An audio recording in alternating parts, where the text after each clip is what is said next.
Series में मैं doctor Neha Kakkar यहाँ पर उपस्थित सभी डॉक्टर्स का स्वागत करती हूँ। वेबिनार शुरू करने से पहले हम 2 मिनट का साइलेंस रखेंगे।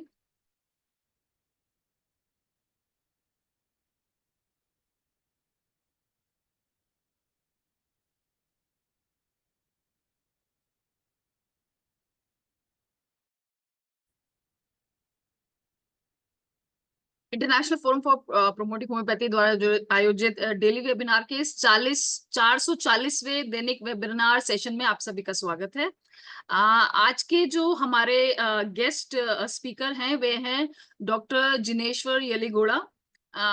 ये एमडी होम्योपैथ हैं और एचओडी और हेड ऑफ डिपार्टमेंट और प्रोफेसर हैं एनाटॉमी के, जो कि सॉरी मैं कॉलेज का नाम भूल गई। Professor and HOD department of anatomy है at Gulabrao Patil homoeopathic medical college Miraj Maharashtra state. और 25 इयर्स का टीचिंग एक्सपीरियंस है डॉक्टर जिनेश्वर का। और उन्होंने एक बहुत ही बढ़िया एनाटॉमी पे बुक भी लिखी है, दैट इज 2525 यानी 2525 एमसीक्यूज इन ह्यूमन एनाटॉमी। उन्होंने एक रिसर्च वर्क भी किया है, study of natrum muriaticum and its utility in clinical practice. इन्होंने काफी आर्टिकल्स भी पब्लिश किए हैं मैगजीन्स में, और ये स्पेशलाइज करते हैं एनाटॉमी और ऑर्गन डोनेशन और बॉडी डोनेशन में। और इनको अवार्ड्स भी मिले हैं बेस्ट एनएसएस प्रोग्राम ऑफिसर के लिए 2 कॉन्जिक्यूटिव ईयर्स में, 2012 और 2013 में समाज रत्न पुरस्कार और काफी सोशल वर्क अवार्ड्स भी इनको मिले हैं। तो आई गेस डॉक्टर जिनेश्वर येलगुड़ा, मैं आपका स्वागत करती हूँ। सर आप सुन सकते हैं?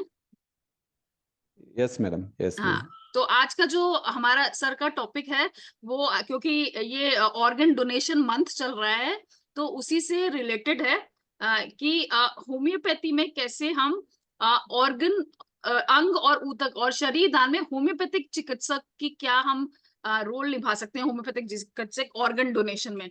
तो सर उसके ऊपर हमें आज कुछ गाइडेंस और नॉलेज प्रोवाइड करेंगे। तो वेलकम सर, आप अपनी प्रेजेंटेशन स्टार्ट कर सकते हैं। Thank you madam.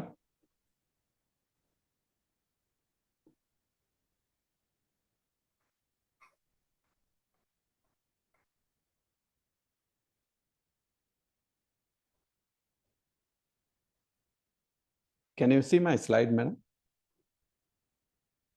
दिख रहा है सर? मैडम,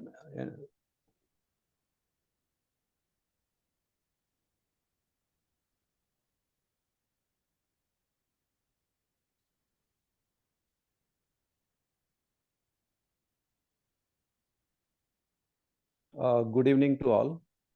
मेरा इस सुन रहे हैं, सुनाने के लिए आ रहे हैं मैडम? हाँ जी सर, बिल्कुल सर। मैं इस सेमिनार और इस मंच के ऊपर मैं चौथी बार आ चुका हूँ, इसलिए मैं धन्यवाद देना चाहता हूँ international forum for promoting homeopathy. मेरा टॉपिक रहेगा वो अंग और ऊतक दान और शरीर दान में होम्योपैथी चिकित्सक की भूमिका मैं बताने वाला हूँ। ऐसा कुछ रेमेडीज होम्योपैथी में है, ऐसा कुछ रिलेटेड मैं बताने वाला नहीं है। ये तो ऐसा योगदान है कि अभी तो ऑर्गन डोनेशन के ऊपर ऑल ओवर वर्ल्ड में कितना चर्चा चल रही है, और उसके बाद भी हम पीछे रहे तो इंडियन लोग और होम्योपैथिक लोग वो मायने रखता है। इसीलिए मैं आज इस टॉपिक का सिलेक्शन किया हूँ। प्रथम मैं आईएफएमएस के सब साथियों को प्रणाम। इस प्लेटफॉर्म से मैं बोल रहा हूँ 440 का वेबिनार सेशन में अंग और ऊतक दान और शरीर दान के बारे में मैं आपको लेक्चर देने वाला हूँ। इसके बारे में मैं role of homeopathic physician in organ and tissue donation and body donation, ये 2 पार्ट में हम बताएंगे कि क्या होम्योपैथिक डॉक्टर इसमें भाग ले सकते हैं और क्या मदद कर सकते हैं, और इसके ऊपर वो क्या नॉलेज उनका चाहिए और उनका नॉलेज क्या होना चाहिए, ये सब मैं आज गाइडेंस देने वाला हूँ। इसके हिसाब से हम सब देखेंगे कि ऑर्गन और टिश्यू ये दोनों के क्या क्या मायने रखते हैं। कभी हम बोलते हैं तो मैं एनाटॉमी टीचर हूँ, अभी मैं देखता हूँ डिसेक्शन के लिए डेड बॉडीज अवेलेबिलिटीज बहुत कम हो रहा है, और एक सब ऐसे है कि ये अवेयरनेस कम होने की वजह से होता है। इसके लिए मैं अभी आपको बताना चाहता हूँ, अपनी मृत्यु के बाद अपने अंगों को दान करने का संकल्प ले और समाधान का हिस्सा बने। इसीलिए ये बहुत ही अच्छा सेंटेंस है। अपनी मृत्यु के बाद अपने अंगों को दान करे, means after death also you can leave. So इसमें होम्योपैथिक डॉक्टर का क्या रोल रहेगा वो मैं हाईलाइट कर दूंगा। इसके पहले मैं आज के टॉपिक में मैं कवर करूंगा निष्कर्ष एवं अपील होम्योपैथिक चिकित्सक डॉक्टरों को पता होना चाहिए। क्या पता होना चाहिए होम्योपैथिक डॉक्टर को, और उनको क्या नॉलेज होना चाहिए ऑर्गन डोनेशन के बारे में, वो मैं पहला पार्ट में कर दूंगा। अंगदान की अवधारणा, इसका इंट्रोडक्शन मैं दूंगा। उसके बाद दान की आवश्यकता और दान की प्रक्रिया कैसे चलता है वो बताऊंगा। आपके निकट अधिकृत संस्थान कौन से है, रिट्राइवल सेंटर्स कौन से है, बॉडी डोनेशन के कौन सा सेंटर्स है, और उसका नज़दीक सेंटर्स कौन सा है वो पता होना बहुत ही जरूरी है। गलत धारणाओं के विरुद्ध तथ्य, कुछ गलत धारणाओं भी है, वो भी मैं अभी बताने वाला हूँ। इसके हिसाब से ये बहुत ही इंटरेस्टिंग है कि ऑर्गन डोनेशन बॉडी डोनेशन के बाद वो समाज को लाभ मिलता है। सो इस ऊपर मैं बोलूँगा आज, और बाद में होम्योपैथिक चिकित्सक का डॉक्टरों का रोल वो भी मैं बताऊंगा। सो इसमें पहले हम देखेंगे कि 13 अगस्त, और हम देखते हैं कि विश्व अंग एवं उतक दान दिवस। अंग ए बॉडी, उतक इज टिश्यू। ये बहुत ही अगस्त महीने में हम सेलिब्रेट करते हैं 13 अगस्त को। वो 13 अगस्त से स्टार्ट होके 18-20 अगस्त तक हम वो 1 वीक हम सेलिब्रेट करते हैं। इसमें बहुत अच्छा तरह से हम बताऊंगा कि अब समय आ गया है कि होम्योपैथिक चिकित्सक द्वारा अंग और शरीर दान के बारे में जागरूकता पैदा करने के समाज में सक्रिय भूमिका निभाई जाए। ये बहुत ही अच्छा है कि हम लोग चिकित्सक हैं, होम्योपैथी ट्रीटमेंट देते हैं, बाद में भी शरीर दान के बारे में जागरूकता कम आए, हम उतना इंटरेस्ट लेते नहीं हैं। इसीलिए तो मैं सब होम्योपैथिक मेरे डॉक्टरों को अपील कर देता हूं कि एक सामाजिक कार्य और समाज कार्य में आप हिस्सा लें और जागरूकता निर्माण करें, उस समाज में सक्रिय भूमिका निभाए जाए। क्यों? वह समाज के मूल में काम करने वाले प्रमुख स्वास्थ्य पेशेवरों में से एक है। हम समाज में काम करते हैं, समाज के लिए कुछ करना चाहिए, और समाज का कुछ जरूरत है वो सब हम करने के लिए तैयार रहना चाहिए। इसके लिए हम बताएंगे कि अभी क्या करना चाहिए। मैं इस ऑर्गन डोनेशन और बॉडी डोनेशन का इंट्रोडक्शन में बताऊंगा कि अभी तो हम देखते हैं कि स्टोरीज सुनते आए हैं कि भगवान गणेश को पृथ्वी पर पहला प्रत्यारोपण प्राप्त करता मानते हैं, आप देखते हैं कि महादेव, पार्वती और गणेश जी का ये स्टोरी सुनते हैं आप। ये मस्तिष्क उनका निकाल के हाथी का वो लगाने का, महादेव का, वो इस पृथ्वी के ऊपर ही हम समझेंगे कि वही पहला प्रत्यारोपण का एग्जाम्पल रहेगा।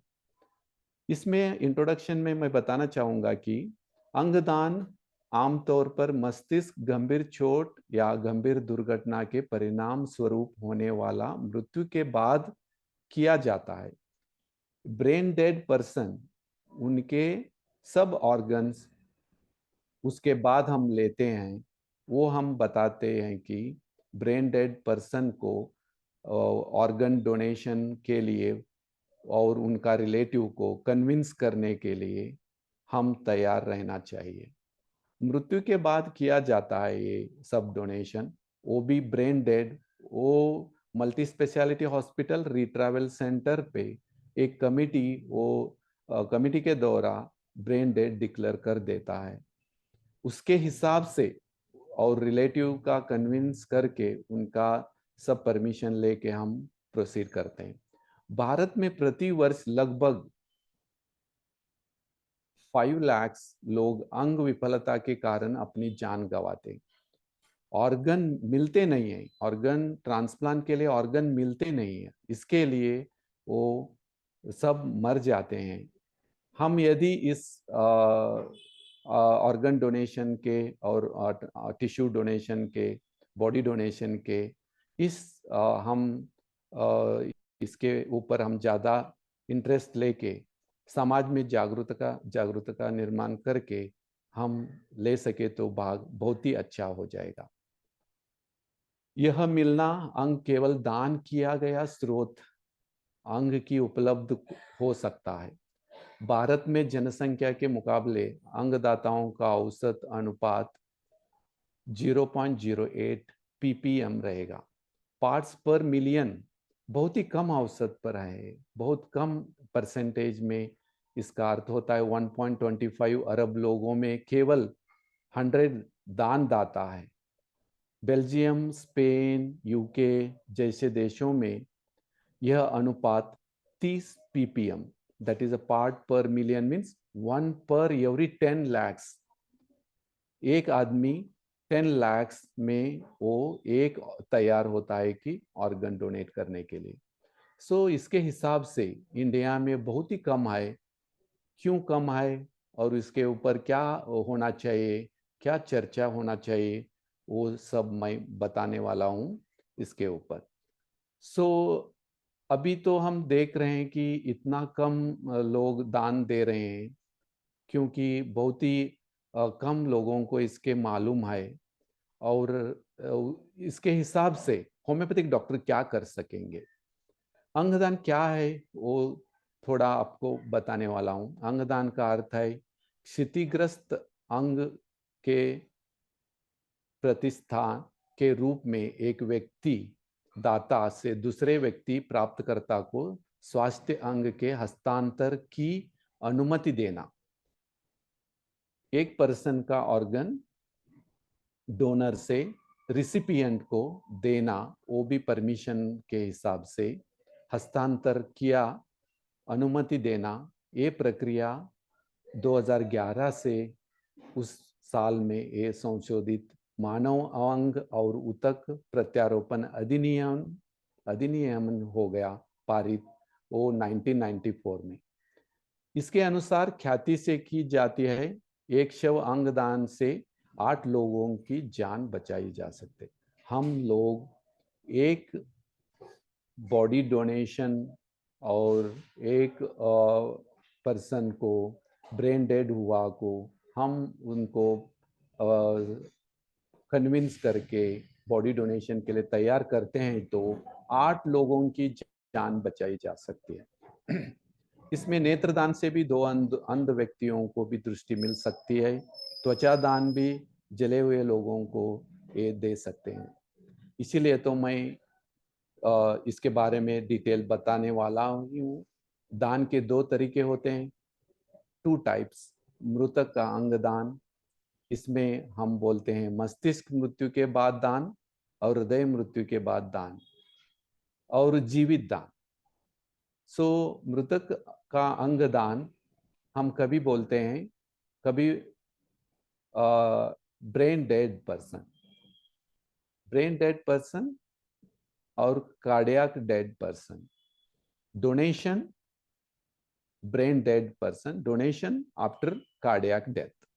दो पहलुओं में इसमें दो विभाग किया हूं मैं।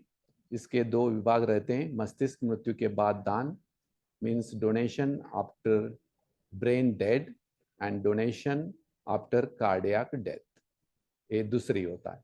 और जीवित दान में हम क्या दे सकते हैं, 2 किडनी है, 1 किडनी दे सकते हैं और हम लीवर 25% दे सकते हैं, वो सब हम देखेंगे। अंग एवं उतक दान के तरीके, हम बोलते हैं कि रक्तदान भी इसी श्रेणी में आता है और अब इसे लगभग हर कोई जानता है और स्वेच्छा से दान करता है।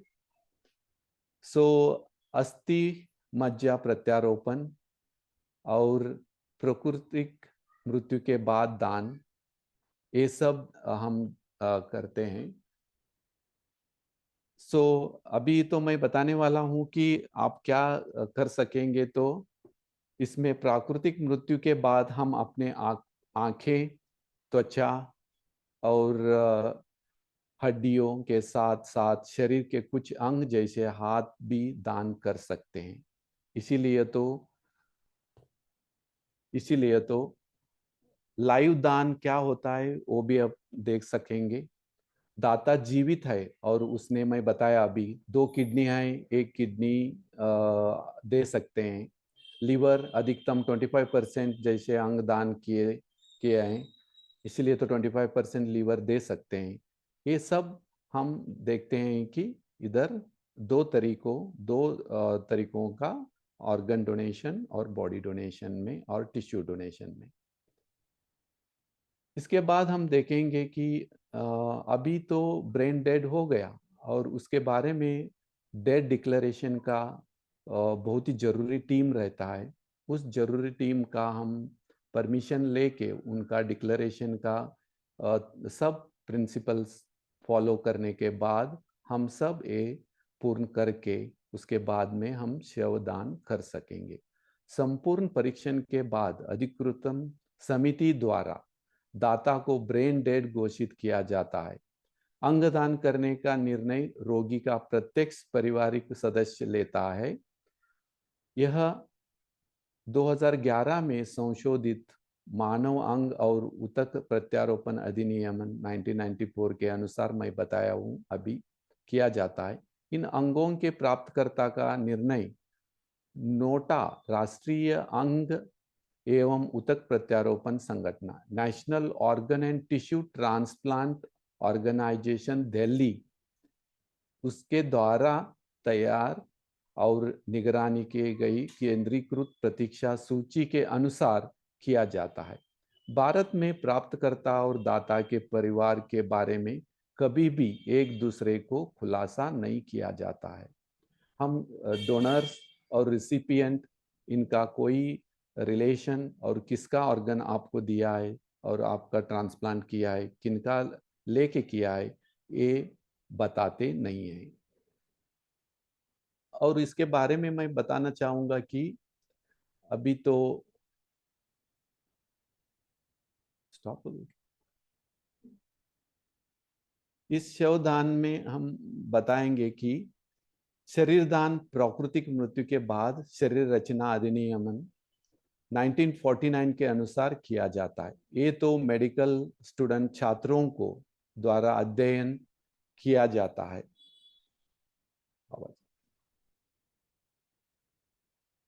ये शरीर दान, dead after dead we can donate the body for the dissection.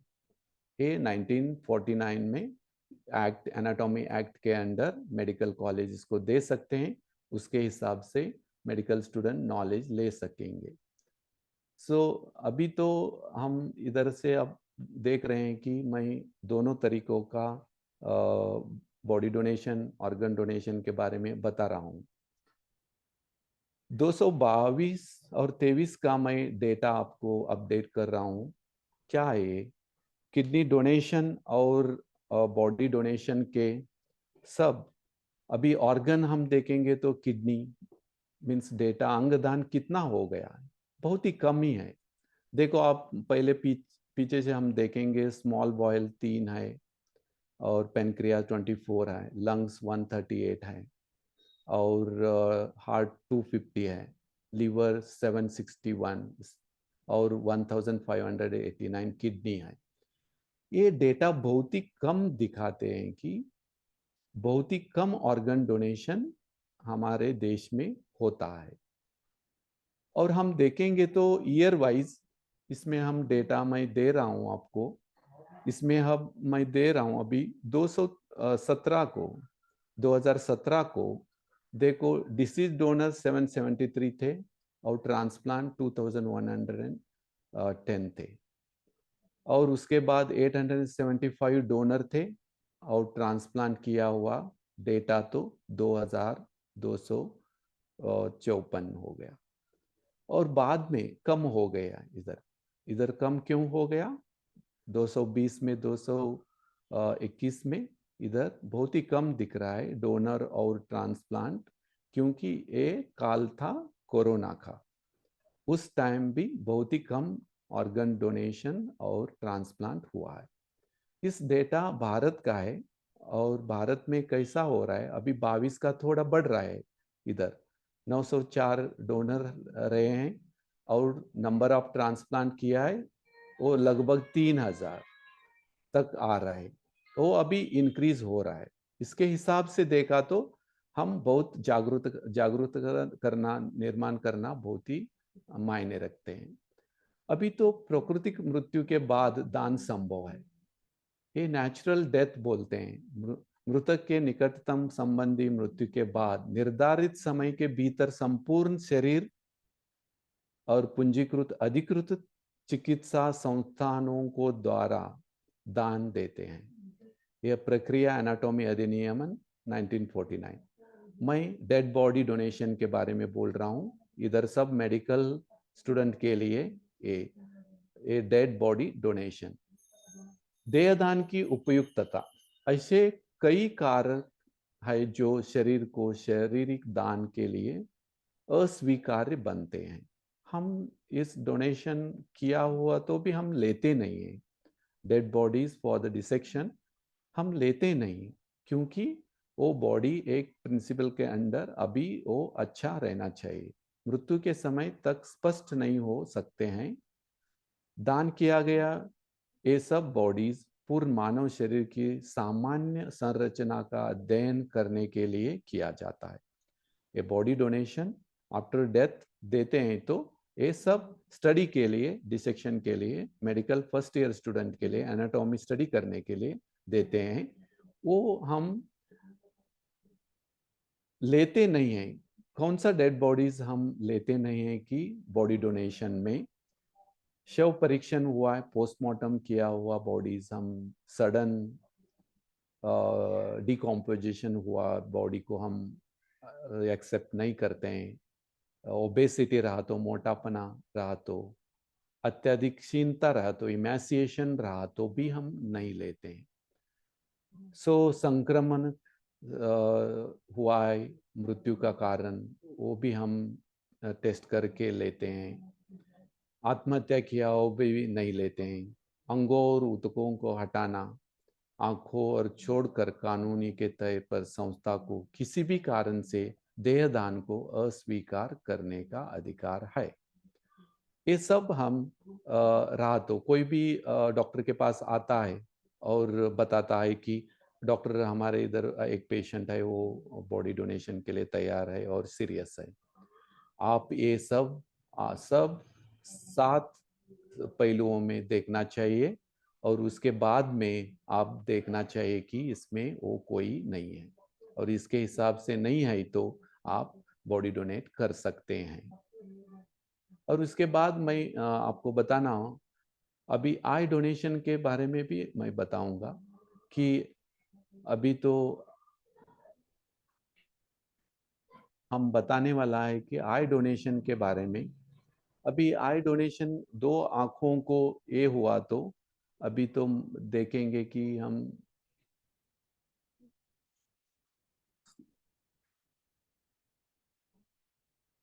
Slide sir slide move हो।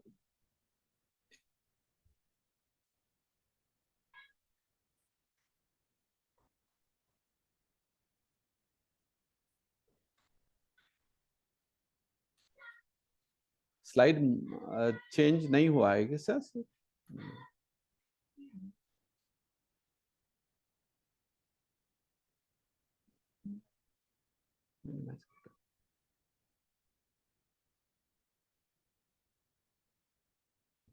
नेत्रदान दान के बारे में मैं बोलने वाला हूँ। कॉर्निया लेते हैं हम, उसके हिसाब से कॉर्निया लेने के लिए क्या करना चाहिए। ये तो कॉमन डोनेशन है, बहुत ही अच्छे मायने रखते हैं। इसके हिसाब से हम देखेंगे कि क्या करना चाहिए। कॉर्निया तो एटलीस्ट डोनेशन के बारे में हम प्रोत्साहित करना चाहिए नेत्रदान के लिए। ये मृत्यु के बाद 4 घंटे तक हम देख सकेंगे और उसके बाद रिलेटिव आके वो आई बैंक को इन्फॉर्म करना चाहिए। और उसके पहले हम मृत्यु हुआ आदमी और उनको आंख बंद करना चाहिए और उसके ऊपर वेट कॉटन रखना चाहिए, क्योंकि कॉर्निया ड्राई ना हो। इसके बाद वो टीम आ जाएगा और आई बैंक का वो आके वो आई कॉर्निया ले सकेंगे। पहले मैं बताया हूँ अभी बॉडी डोनेशन के बारे में, भाई अभी बता रहा हूँ मैं नेत्रदान के लिए। वो मृत्यु के होने के बाद 2-3 घंटे तक वो टीम आके आई बैंक का वो लेके जा सकेंगे। सो अभी तो ये हो गया। अभी एक रहता है तो डोनेशन का रिश्तेदारों को ये सब मालूम होना चाहिए, वो परमिशन देना चाहिए। इसके बारे में मैं बताऊं। अभी और एक दान रहता है, वो तो त्वचा दान। विशेषज्ञ सर्जन द्वारा शरीर के पीछे और पैरों के त्वचा का छोटा सा हिस्सा अलग किया जाता है। फिर इस हिस्से को विसंक्रमित किया जाता है और नेत्र बैंक की तरह त्वचा बैंक में संरक्षित किया जाता है। ये हम बताते हैं कि त्वचा दान के बारे में। बॉडी डोनेशन के बारे में बताया, उसके बाद मैं आई डोनेशन के बारे में बता दिया और अभी त्वचा दान के बारे में भी बता दिया। ये तो सब हम देखते हैं।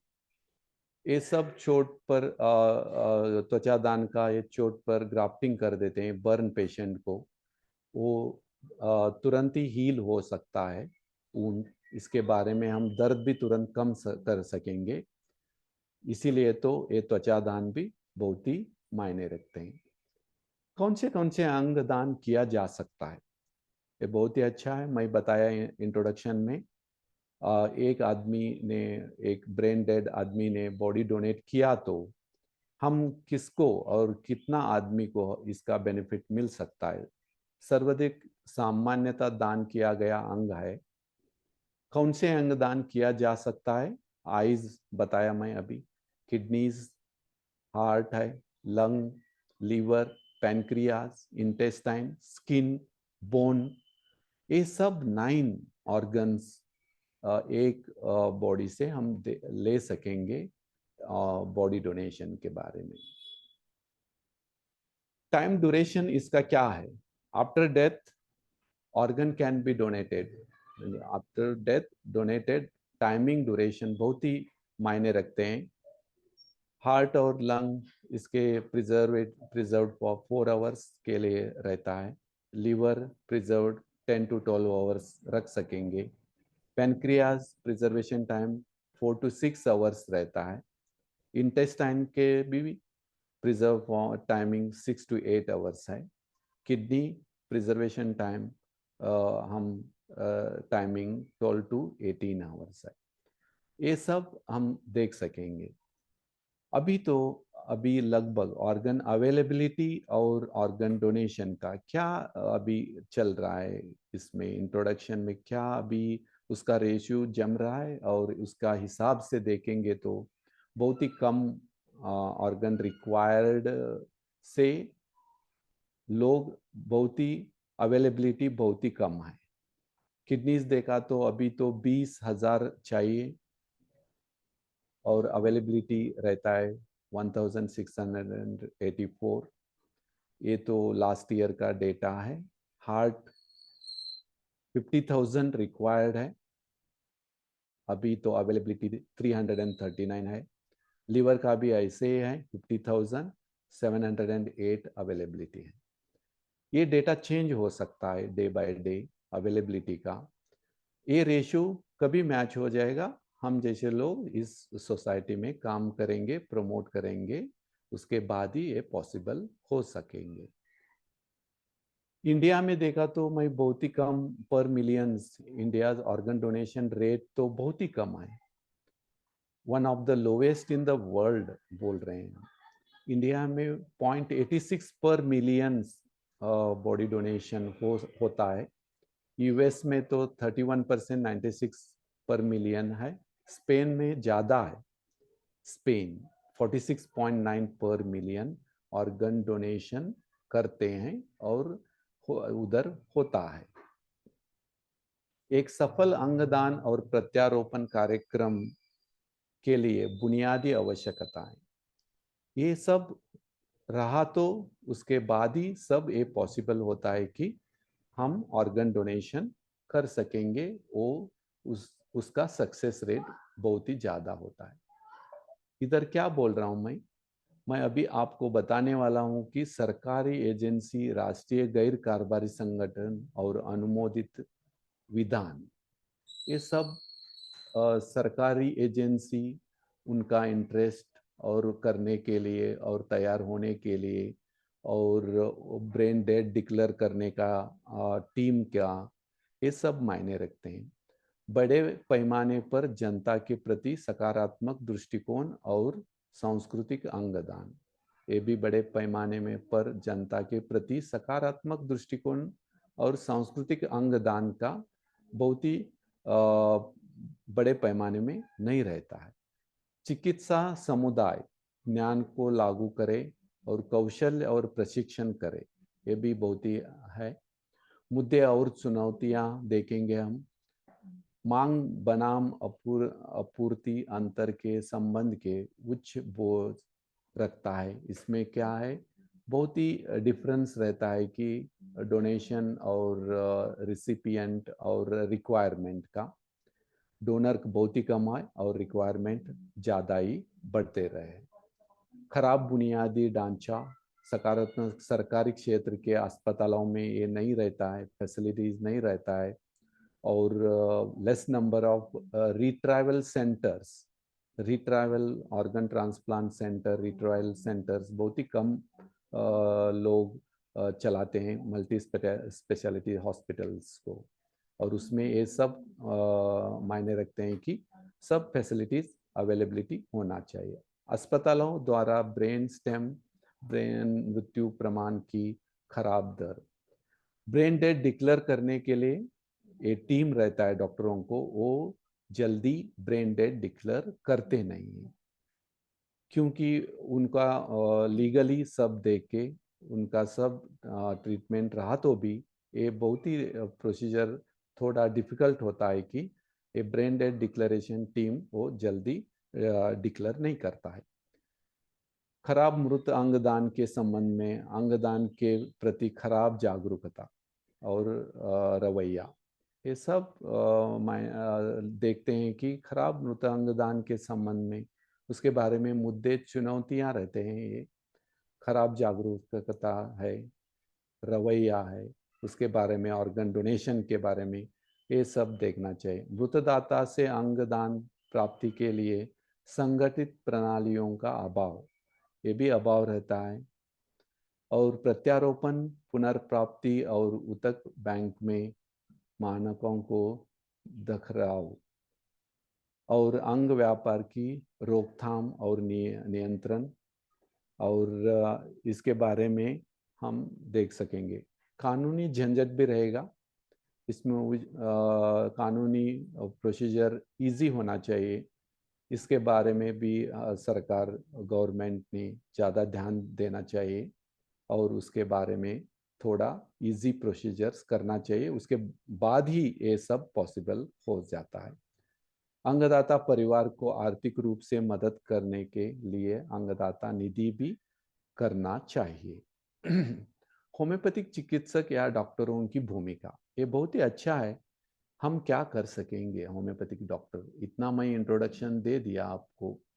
अभी डॉक्टर हम सब लोग क्या कर सकेंगे, होम्योपैथिक डॉक्टर क्या करेंगे, ये मैं आपको क्या कर सकेंगे, ये बहुत ही मैं आपको एक एक बताने वाला हूँ।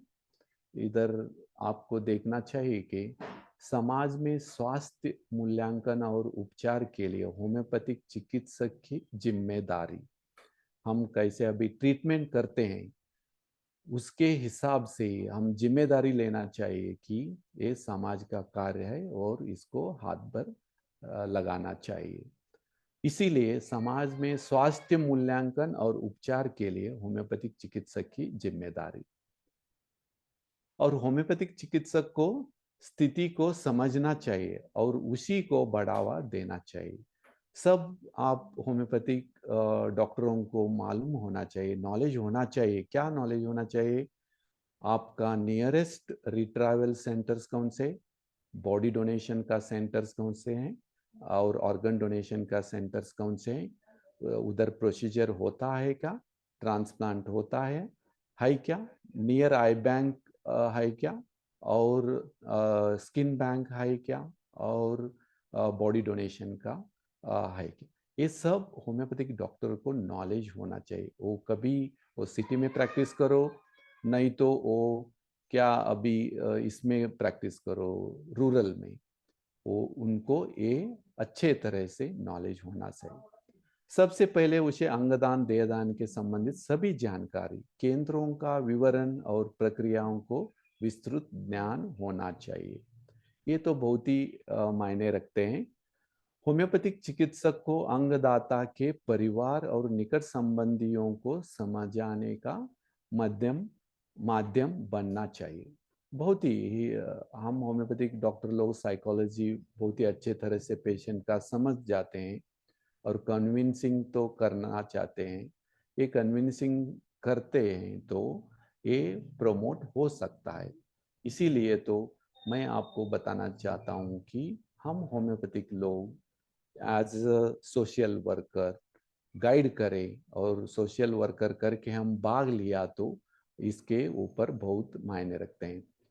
मनोवैज्ञानिक और धार्मिक समर्थन, परंपरा का सम्मान करने और उन्हें समय देने सहित अंगदान को बढ़ावा देने के लिए मानव वैज्ञानिक हो सकता है। इसीलिए तो मैं बोल रहा हूँ कि ये होम्योपैथिक डॉक्टर का बहुत ही अच्छा रिस्पॉन्सिबिलिटीज ये है, ये सब जिम्मेदारी वो निभाना चाहिए और प्रमोट करना चाहिए। इसीलिए तो मैं बोल रहा हूँ कि अभी होम्योपैथिक चिकित्सक को एक समन्वयक और प्रमोटर बनना चाहिए और दाता परिवार के साथ संबंध और अच्छे संबंध बनाना चाहिए। एक समर्पित स्वास्थ्य पेशेवर होने के नाते दाता को अनुकूलित करना चाहिए। ये सब करना चाहिए कि एज ए होम्योपैथिक डॉक्टर हम उनको प्रमोट करना चाहिए। और organ donation, brain dead person है, हॉस्पिटलाइज्ड है, उनका रिलेटिव्स है और हम फैमिली फिजिशियन है उनके, ये रिस्पॉन्सिबिलिटीज हम ले सकेंगे कि आप दे सके तो उनके ऑर्गन्स उसके हिसाब से दिया तो और जीवों को उसका फायदा हो सकता है। इसीलिए तो उसे धार्मिक सांस्कृतिक सामाजिक समर्थन दान के बाद का पाठ्यक्रम और प्रदान करना चाहिए। ये भी धार्मिक सांस्कृतिक सामाजिक समर्थन भी देना चाहिए उनको। बॉडी डोनेट किया, ऑर्गन डोनेट किया तो हो गया नहीं, वो फैमिली को हम समर्थन देना चाहिए, उनको सपोर्ट करना चाहिए। धार्मिक सांस्कृतिक सामाजिक समर्थन देना ये होम्योपैथिक डॉक्टर का बहुत अच्छे तरह से का एक रिस्पॉन्सिबिलिटी है। एक समन्वयक होने के नाते उनके जरूरतों, दुख, आशा आशंकाओं को गलत फामियों को समझता है, उन्हें संकट से निपटने में मदद करता है और परिवार के पसंद का समर्थन करता है। ये होम्योपैथी का एक डॉक्टर का नेचर रहना चाहिए, हेल्पिंग नेचर, और उनको बताना चाहिए, कन्विंसिंग कैपेसिटी होना चाहिए, साइकोलॉजी अंडरस्टैंडिंग करना चाहिए, सिचुएशन हैंडलिंग करना चाहिए, ये सब रहता है। उसे समाचार पत्रों, सोशल मीडिया, सामाजिक जागरूकता, रेडियो और टीवी कार्यक्रमों आदि की मदद से स्वास्थ्य गतिविधियों, मैराथन और वॉकेथॉन संचालन करके जनसंचार माध्यमों को प्रभावी माध्यम से रूप से उपयोग करके अंगदान जागरूकता सुधारक का हिस्सा बनना चाहिए। ये बहुत ही अच्छा है। As a homeopathic physician homeopathic practice करो, आप करो, और समाज में आपका रिस्पॉन्सिबिलिटी भी बनता है कि क्या बनता है आपका रिस्पॉन्सिबिलिटी, आप अवेयरनेस करना चाहिए। क्या करना चाहिए? अभी जागरूकता रेडियो से कर सकेंगे, टीवी कार्यक्रमों से आदि मदद कर सकेगा। इस माध्यम से प्रभावी माध्यम के रूप में उपयोग करके अंगदान जागरूकता के सुधारक का हिस्सा बनना चाहिए। होम्योपैथिक चिकित्सक एक चिकित्सा सामाजिक कार्यकर्ता है जो ग्राउंड जीरो पर अंगदान करे, जीवन बचाए के रूप में काम करता है। अंत होम्योपैथिक चिकित्सक की भूमिका प्रमुख है। ये बहुत ही अच्छा तरह से होम्योपैथिक चिकित्सक का एक रिस्पॉन्सिबिलिटी है कि वो ground zero as a basic rural, interior, city level उनका प्रैक्टिस रहता है, होम्योपैथिक प्रैक्टिस करते हैं, उसके हिसाब से जीरो ग्राउंड लेवल पे काम करते हैं। तो जीरो ग्राउंड इसके हिसाब से आप देख सकेंगे इम्पोर्टेंट हिस्से में, और एक बेसिक एकदम निचले थरों में, मीन्स रूरल, अर्बन, सिटी और इम्पोर्टेंट एरिया में आप काम करते हैं, प्रैक्टिस करते हैं, उसका उपयोग आप इधर करना चाहिए। इसीलिए तो होम्योपैथिक चिकित्सक सामाजिक कार्यकर्ता के रूप में काम करना चाहिए। उसे समाज में अंगदान जागरूकता अभियान के लिए पहल करनी चाहिए और समाज में एक रोल मॉडल बनना चाहिए। जीवन को एक से दूसरे जीवन में स्थानांतरित करना समाज की आवश्यकता है। अभी तो हमारे प्राइम मिनिस्टर भी इसके ऊपर बोले हैं कि ऑर्गन डोनेशन, बॉडी डोनेशन, उसको प्रमोट करना चाहिए, सब लोग इंटरेस्ट लेके करना चाहिए, ये सब बताते हैं। इसीलिए तो ये बेसिक, मैं तो रिस्पॉन्सिबिलिटीज ऑफ होम्योपैथिक डॉक्टर का मैं आपको बता दिया कि अभी 10 पॉइंट में मैं आपको बता दिया कि होम्योपैथिक डॉक्टर का क्या रिस्पॉन्सिबिलिटीज रहता है, और होम्योपैथिक डॉक्टर होने के नाते बॉडी डोनेशन, ऑर्गन डोनेशन के क्या आप काम कर सकेंगे, वो मैं रिस्पॉन्सिबिलिटीज आपको बता दिया। और इसके बाद में सम निष्कर्ष एवं अपील होम्योपैथिक चिकित्सक या डॉक्टरों को मैं पता होना चाहिए। ये होम्योपैथिक डॉक्टरों को ये सब पता होना चाहिए। मैं लेक्चर में भी बताया है, अभी मैं हाईलाइट कर दूंगा कि अंगदान की अवधारणा क्या है, दान की आवश्यकता कभी है और कभी करना चाहिए, क्या प्रोसीजर रहता है, दान की प्रक्रिया को समझना चाहिए, क्या रहता है और कैसे रहता है, कौन सा रिट्राइवल सेंटर्स रहते हैं, ऑर्गन ट्रांसप्लांट सेंटर्स कौन से रहते हैं, और आपके निकट अधिकृत संस्था कौन सा है, ये बहुत ही अच्छे तरह से आपको ज्ञान होना चाहिए। गलत धारणाओं के विरुद्ध आप बताएंगे, कन्विंस करेंगे, वो करना चाहिए, उसके बाद ही ये सब पॉसिबल हो सकेंगे। और ये एक सामाजिक चळवळ है, अभी तो शुरुआत है, और इसके साथ हम जुड़े होम्योपैथिक डॉक्टर लोग, और इसके हाथ भर लगाने से इसका सक्सेस रेट हो जाएगा और बढ़ जाएगा। मैं रिस्पॉन्सिबिलिटीज ऑफ होम्योपैथी डॉक्टर का बता दिया हूँ 10 पॉइंट में। समाज को इससे बहुत ही लाभ हो जाएगा। अभी तो मैं तो आपको बताने वाला हूँ कि आप डॉक्टर हो के अभी तो अंगदान करने का संकल्प पूंजीकृत करना चाहिए। दान की आवश्यकता का प्रसार करना चाहिए। लोगों के मन से गलत धारणाओं को दूर करना चाहिए। अपने प्रियजनों और प्रियजनों के परिवार का समर्थन और मार्गदर्शन करें। कृपया आप इस body donation, organ donation, tissue donation, इस अवेयरनेस कैंपेन में आप एज ए होम्योपैथिक डॉक्टर आप भाग ले सकें तो बहुत ही अच्छा होता है, क्योंकि अंगदान करने का संकल्प पंजीकृत करके ये सब देखते हैं तो करना, और दान की आवश्यकता का प्रसार तो हम करना चाहिए। और लोगों के मन से गलत धारणाओं को ये निकालना बहुत ही ये होम्योपैथिक डॉक्टर का एक रिस्पॉन्सिबिलिटी है, क्योंकि वो कर सके तो अच्छे तरह से इसमें रिस्पॉन्स मिल जाता है। अपने प्रियजनों और प्रियजनों को परिवार को समर्थन और मार्गदर्शन करें। ये सब संस्थाएं हैं, ये संस्थाएं तो है बहुत ही। इस संस्थाओं से हम इस ऑर्गन डोनेशन और टिश्यू डोनेशन, बॉडी डोनेशन से जुड़े, और इन संस्थाओं को नाम आपको मालूम होना चाहिए।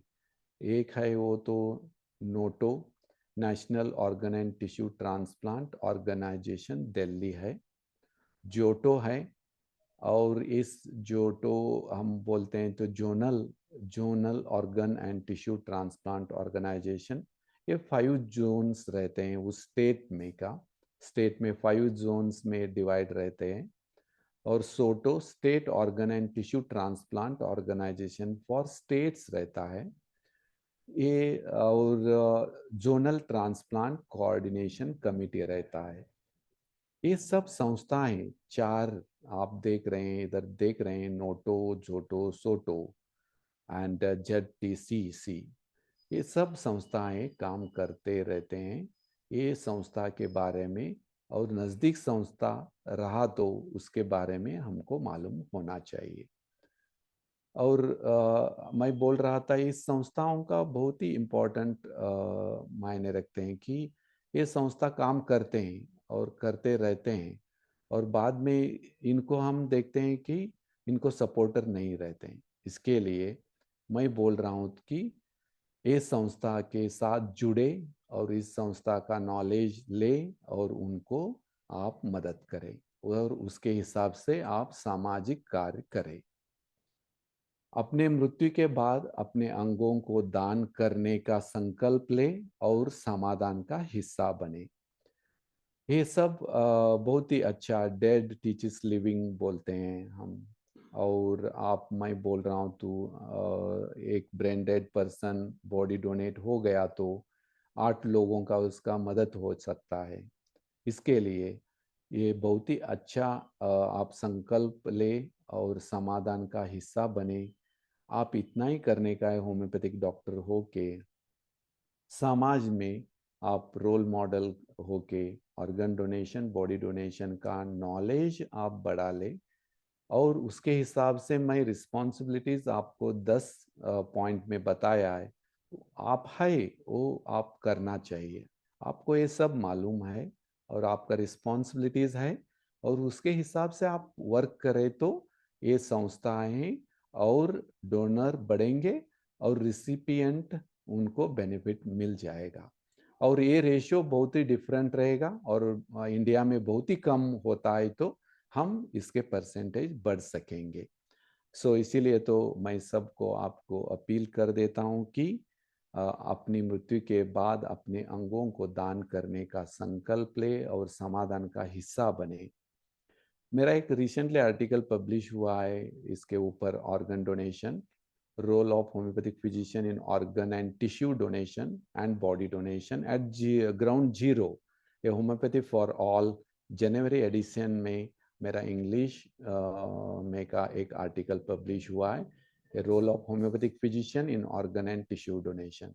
ये आपको मिल जाएगा ऑनलाइन एंड अभी तो रहेगा। और इसके बाद मेरा यूट्यूब चैनल है, उधर एनाटॉमी का टीचर होने के नाते मैं सब आपका लेक्चर्स एनाटॉमी रिलेटेड मैं मेरा यूट्यूब चैनल पे गाइड कर देता हूँ। वो मैं अभी एनाटॉमी का टीचर रहा तो मेरा 240 बार homoeopathy related, organ donation related, anatomy related सब मिलके मेरा यूट्यूब चैनल पे ये सब वीडियोस आप देख सकेंगे। और डॉक्टर जिनेश्वर एलिगोड़ा करके यूट्यूब चैनल है। मैं promoting body donation and organ donation के इसके हिसाब से मैं अभी international forum for promoting homeopathy का सब मान्यवरों का प्रणाम करता हूँ। और मेरे को डॉक्टर साहनी सर चौथी बार इस मंच पर बुला के हिंदी सेशन में 2 और इंग्लिश सेशन में 2 मैं लेक्चर दे सका। ये सर के प्रमोटिंग नेचर के बाद ही ये पॉसिबल हुआ है। मेरा डॉक्टर साहनी सर और international forum for promoting homeopathy का सब मेंबर्स को और डॉक्टर कल्याण स्वरूप जी को मेरा धन्यवाद देता हूँ। और आप सब लोग होम्योपैथी डॉक्टर ने promoting body and organ donation के हिस्सा बने। इसी के साथ मेरा आज का लेक्चर मैं कंक्लूड कर देता हूँ। धन्यवाद।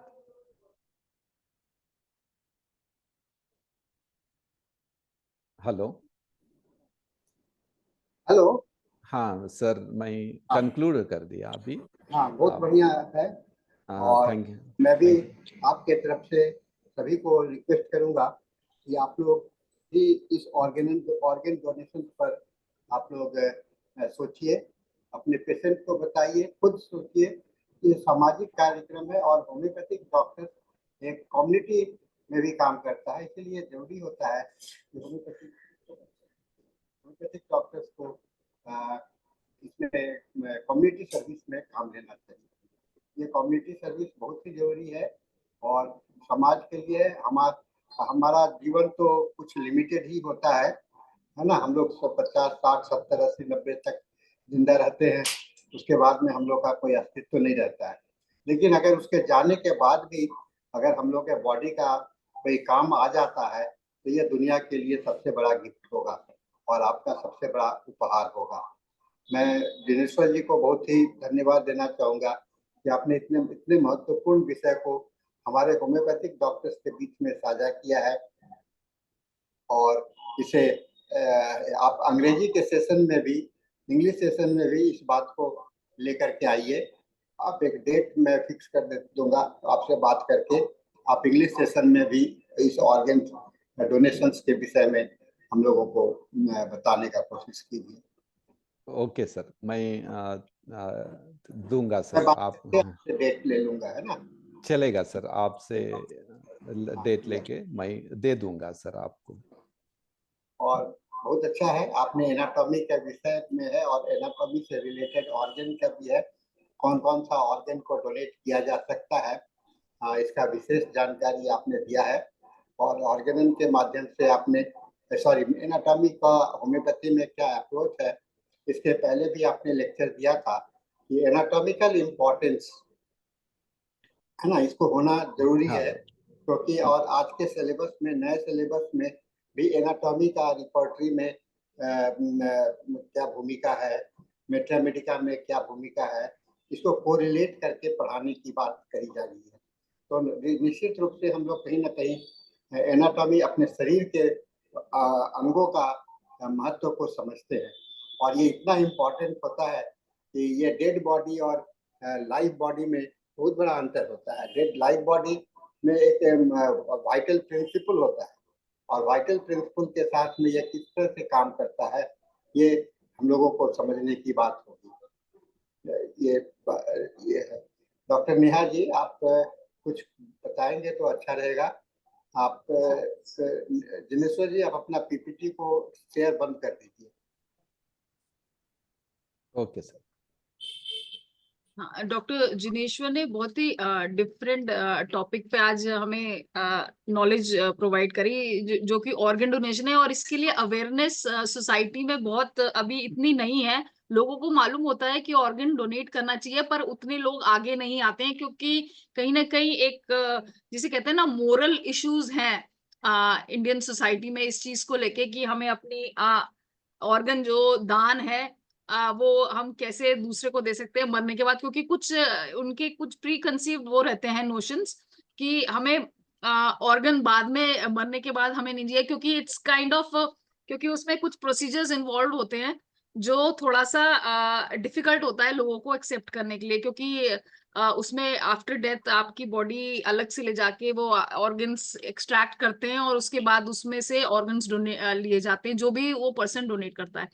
बहुत कम लोग आगे आ पाते हैं ऑर्गन डोनेशन के लिए। तो इसके लिए अवेयरनेस जरूरी है, और साइंटिफिक नॉलेज होनी जरूरी है कि ये तरीके का कोई इसमें कोई वो वाली बात नहीं है कि इसमें आपको कोई पाप के आप भागी बन जाएंगे या फिर आपके। ये एक बहुत ही अच्छा काम है, क्योंकि अगर कोई आपका बॉडी का पार्ट किसी और जरूरतमंद के काम आ रहा है तो ये एक बहुत बड़ी बात है। ऐसे लोग दुनिया में बहुत सारे छोटे बच्चे हैं और बहुत सारे ऐसे डिजीज्ड लोग होते हैं जिनको ऑर्गन डोनेशन की बहुत गहरी जरूरत होती है। और आजकल इवन आप सोशल मीडिया पे देखेंगे, जो ये आपकी ये एनजीओ साइट्स बन गई हैं, उस पे वो लोग डालते रहते हैं कि आपको ये ऑर्गन की जरूरत है, लेकिन तब भी काफी लोग आगे नहीं आ पाते। तो ऑब्वियसली इसके लिए अवेयरनेस बहुत जरूरी है। और डॉक्टर जिनेश्वर ने बहुत ही इस टॉपिक के ऊपर जो भी निटी ग्रिटीज हैं, जो छोटी छोटी बातें हैं, वो हमें बताई।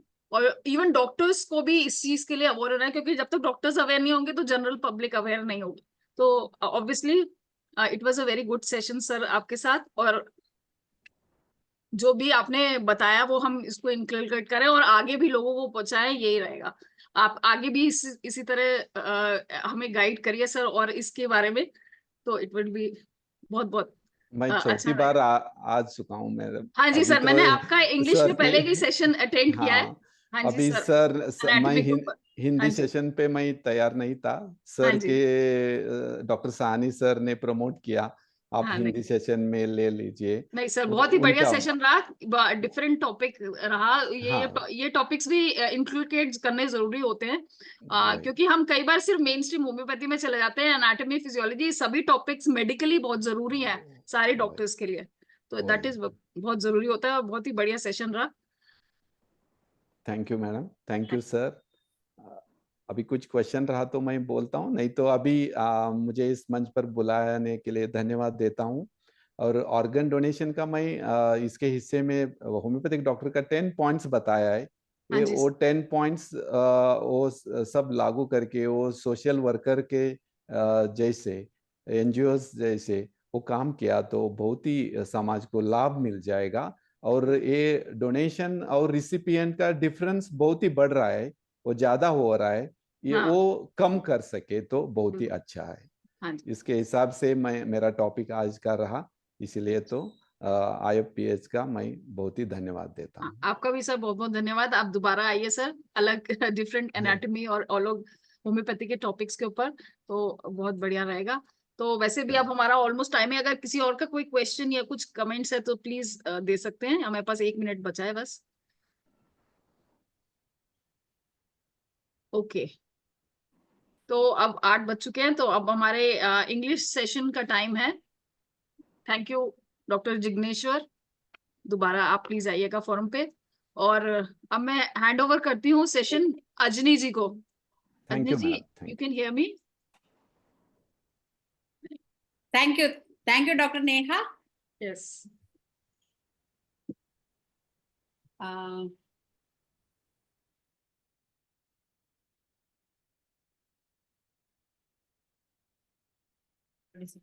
Good evening. Today is our 1383rd day of continuous webinar. Thank you all the participants. Thank you all the faculties for joining with us. And today's our guest is Dr. Babu Joseph. He's the director of Netaji Yoga Naturopathy Hospital, Kakinada. Our guest has not